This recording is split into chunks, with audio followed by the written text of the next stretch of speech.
जय जलाराम बापा। नमस्कार साथियों, मैं हूं दिनेश ठक्कर बापा और आप देख रहे हैं एमपीएम टाइम्स।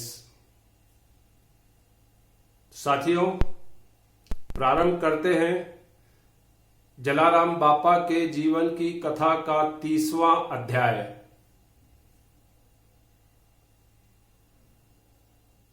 जलाराम बापा द्वारा अपने अनुयायी कालिदास के पुत्र मंगू को कंठी बांधकर अपना शिष्य बनाए जाने के बाद कालिदास और उसके परिवार वालों की चिंता अब समाप्त हो गई थी।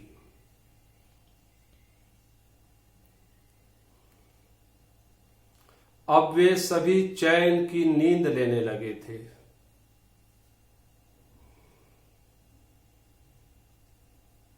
वक्त बीतता गया। कालिदास के बेटे मंगू की उम्र बढ़ने लगी थी। गुणवान सज्जन होने के साथ ही कामकाज में भी वह निपुण हो गया था। लोग उसकी तारीफ करने लगे थे।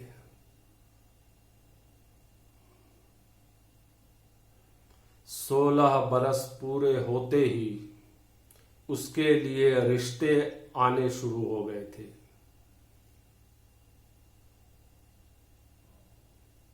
लेकिन पिता कालिदास अपने बेटे के लिए अच्छे रिश्ते आने पर भी साफ इनकार कर देते।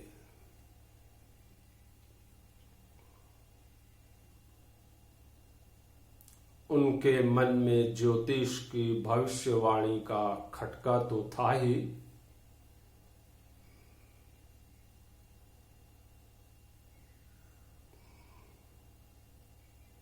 उनकी इच्छा थी कि बेटे की आयु 20 वर्ष पूर्ण होने के बाद ही उसका विवाह वे करेंगे, अन्यथा क्यों किसी लड़की का जीवन भी बर्बाद हो।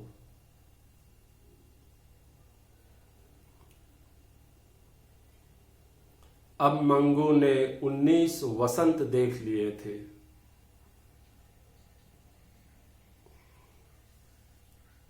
19 वर्ष तक इस युवक की काया निरोगी थी।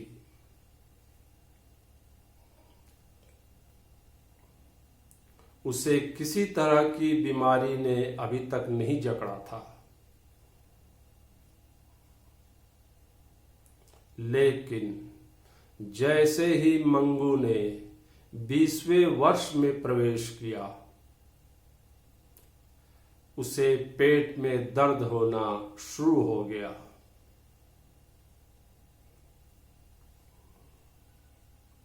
वह पेट की पीड़ा से बेहद परेशान रहने लगा।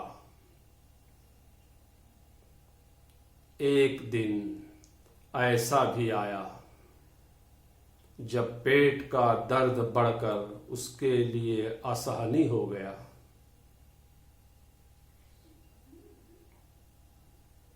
तुरंत वैद्य हकीम बुलाए गए। सभी प्रकार का उपचार कराकर देख लिया गया, किंतु कोई फायदा नहीं हुआ। पेट की पीड़ा बढ़ती ही गई। वह छटपटाता रहा।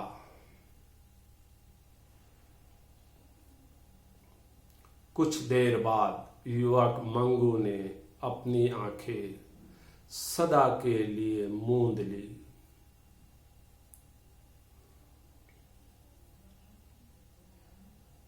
फिर तो घर में शोक का वातावरण छा गया।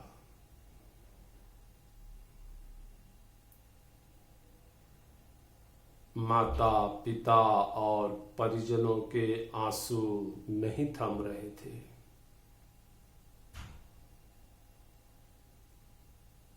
तब तक पड़ोसी और गांव के परिचित जन भी शोक जताने एकत्रित हो गए थे।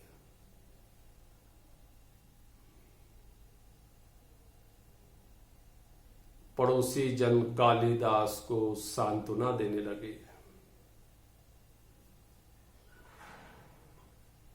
शोक संतप्त कालिदास को एकाएक उस ज्योतिष जोशी महाराज की भविष्यवाणी याद आ गई।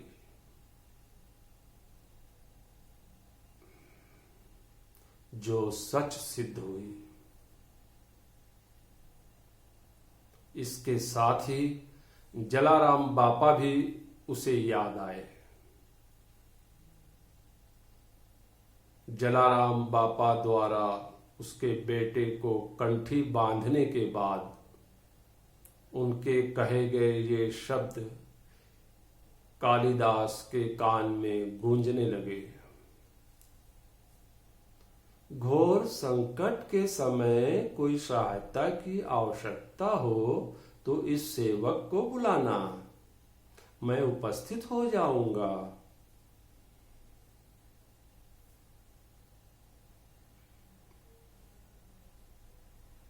फिर कालिदास ने अपनी धोती से अपनी आंखें पोंछी।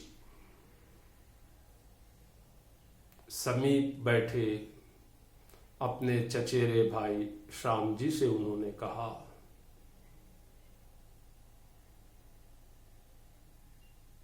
ये श्याम जी भाई, श्याम जी भाई, आप तुरंत जलाराम बापा के यहाँ जाकर उन्हें यह सूचना दीजिए कि आपने जिसे कंठी बांधकर शिष्य बनाया था वह सेवक अब अंतिम यात्रा के लिए जा रहा है।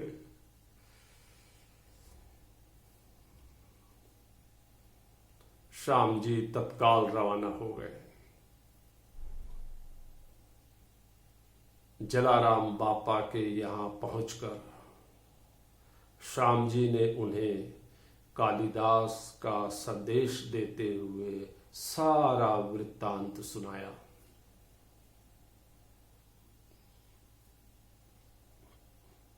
यह सुनकर जलाराम बापा बोले, ये भाई क्या बात कर रहे हो आप भाई, ऐसे कैसे हो सकता है? चलिए मैं भी आपके साथ चलता हूं, देखूं तू भला क्या बात है।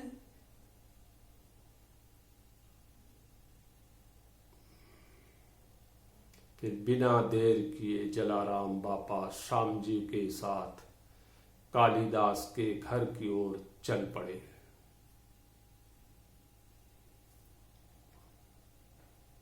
दस मिनट बाद जलाराम बापा कालिदास के घर पहुंच गए। बाहर शोक जताने वालों की भीड़ लगी थी। घर के भीतर महिलाओं का रुदन जारी था।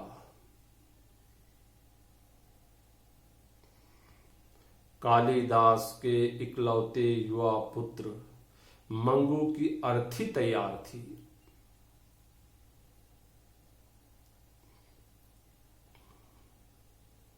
जलाराम बापा को देखते ही कालिदास रोते हुए उनके पैरों में गिर पड़े और रोते हुए कहा, बापा सुथई बापा,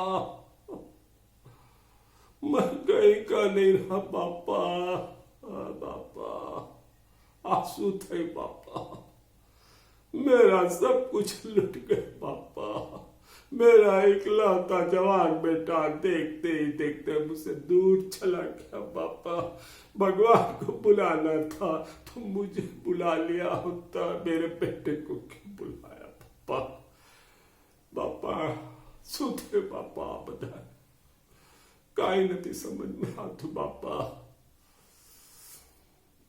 फिर जलाराम बापा ने उसे सांत्वना देते हुए उठाया और कहा,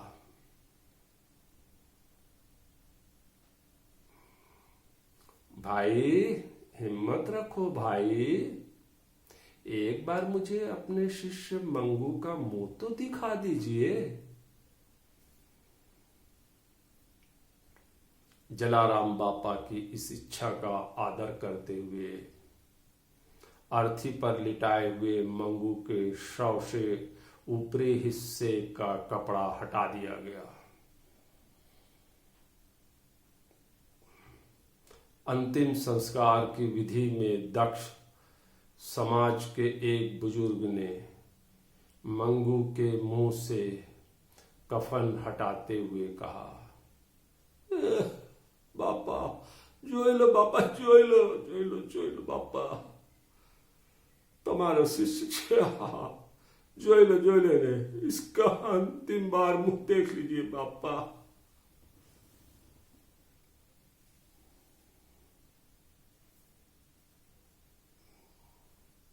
फिर जलाराम बापा अर्थी के पास बैठ गए।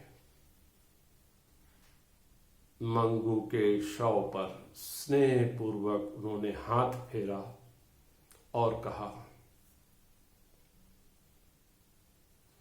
मंगू मेरे प्यारे शिष्य, अभी और कितनी देर तुझे नींद लेनी है?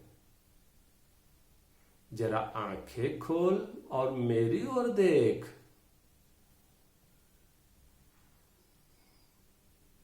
जलाराम बापा के इतना कहते ही चमत्कार हो गया।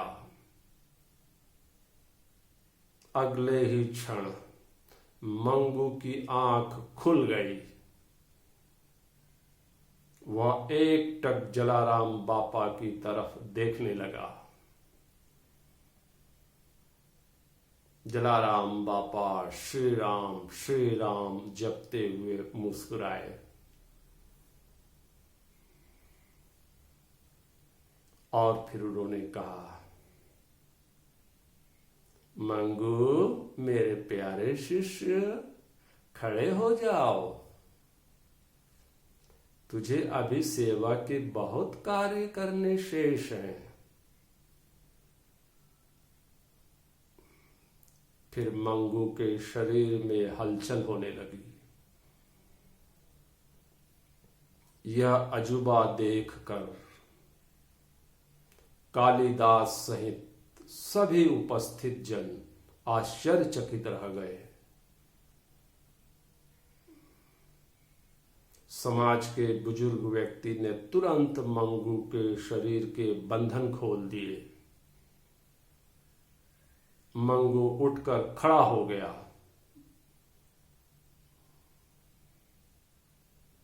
उसके पिता कालिदास खुशी से झूम उठे।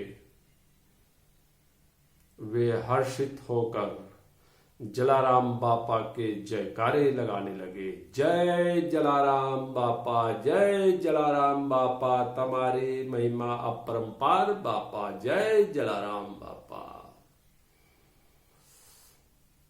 वहां मौजूद लोग भी फिर भक्ति भाव से जलाराम बापा की जय, जलाराम बापा की जय बोलने लगे।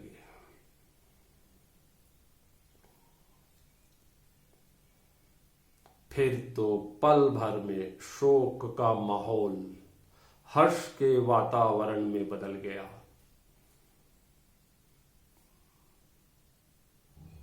कालिदास ने जलाराम बापा के चरण स्पर्श करते हुए उनका आभार जताया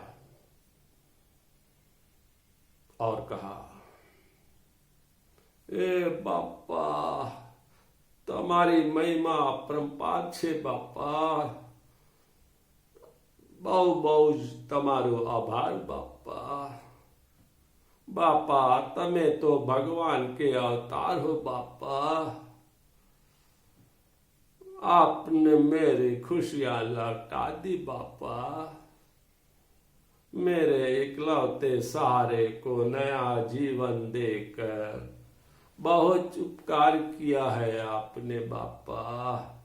मैं और मेरा बेटा, मेरा पूरा कुटुंब आपका जीवन भर आभारी रहेगा बापा। आभार बापा, आभार।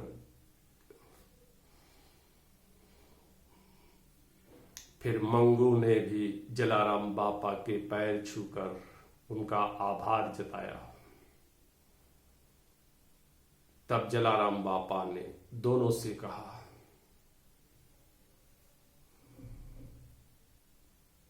भाइयों, जीवन की डोर तो प्रभु श्री राम के हाथ में रहती है। हम इंसान तो मात्र कठपुतली हैं भाइयों, उनकी इच्छा ही सर्वोपरि है। इसलिए प्रभु श्री राम पर सदैव आस्था रखना भाइयों। जलाराम बापा से आशीर्वाद लेने के बाद कालिदास ने प्रसन्न होकर सबका मुंह मीठा कराने के उद्देश्य से अपने चचेरे भाई श्याम जी से कहा, श्यामजी भाई, वाह वाह वाह श्यामजी भाई, तमें तत्काल 4 आदमी को साथ लेकर हलवाई के यहाँ जाओ श्याम जी, और हलवा बनाकर ले आओ। 50 लोगों को हलवा खिलाना है श्याम जी।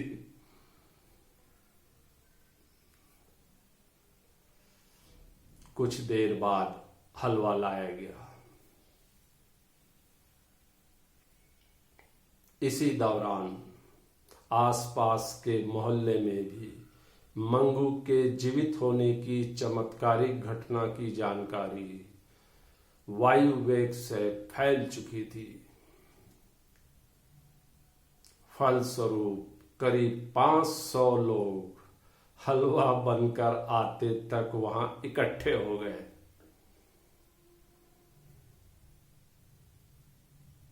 यह विकट स्थिति देखकर कालिदास तो घबरा गए। 50 लोगों के जितना हलवा मंगवाया गया था, जबकि वहां मौजूद थे करीब 500 लोग। हलवा किसे खिलाए, किसे न खिलाए। कालिदास की यह परेशानी जलाराम बापा से छिपी न रही।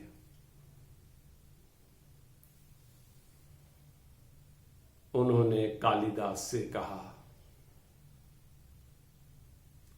भाई, इसमें परेशान होने की कोई आवश्यकता नहीं है। जिस गंज में हलवा रखा है उस पर कपड़ा ढककर बाजू में घी का दीपक जला दो और प्रभु श्री राम का नाम लेकर सबको हलवा परोसना प्रारंभ करिए। मैं यहीं बैठा हूं। फिर क्या था, सभी को हलवा परोसा गया। 50 के बजाय करीब 500 लोगों का मुंह मीठा हो गया। यह चमत्कार भी चर्चा का विषय बन गया। फिर बारी बारी सब ने जलाराम बापा के चरण स्पर्श कर उनसे आशीर्वाद लिया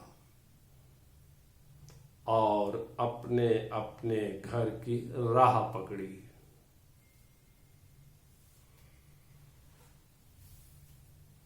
तो साथियों, अगले अध्याय में फिर मुलाकात होगी।